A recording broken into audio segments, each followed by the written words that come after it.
Evet arkadaşlar, şimdi ne yapacağız? Böyle bir arka plakalık üstüm var. Bu arka plakalık üstünde kameram vardı ve buralarda bayağı bir kurcalama yapmışlar. Bunu komple söktüm. Böyle bir kamera istemiyorum. Böyle bir kamera yapmayacağım. Plaka ışıklandırmasını falan kırmışlar arkadaşlar. Ya da bilmiyorum, orijinalinde burada kamera vardı. Büyük ihtimal orijinalinde kamera vardı. Çünkü kamera var gibi duruyor orada. Biz bunu nasıl yapacağız? Bakacağım. Aklımda birkaç fikir var.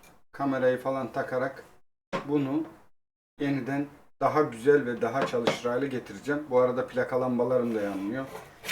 İçine led koymuşlar ama böyle paslanmış, artık oksitlenmiş. Bunu bir şekilde düzeltmeye çalışacağız. Hadi başlayalım.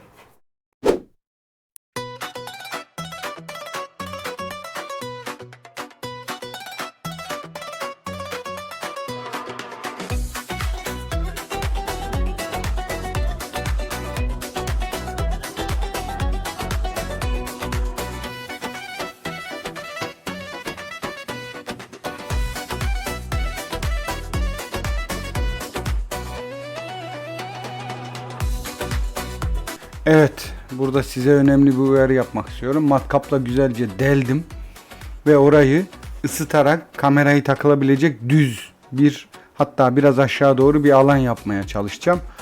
Ama burada plastiği çok fazla esnettim. Siz sakın bunu yapmayın. 2, ısıtırken direkt ısıtıcı kullandım ve o da çok boyada çatlamalar yaptı. Kesinlikle böyle bir şey yapacaksanız çok fazla esnetmeyin ve ısıtıcı tabanca kullanın. Yani ısı tabancası kullanın. Direkt ateşe maruz bırakmayın. Şimdi bir de bunu boyama işi çıktı. Yani burada uyarayım dedim.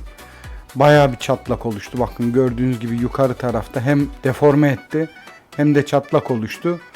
Bunu tekrar boyarken artık o deformasyonları düzelteceğiz. Ama şimdilik idareten böyle olacak.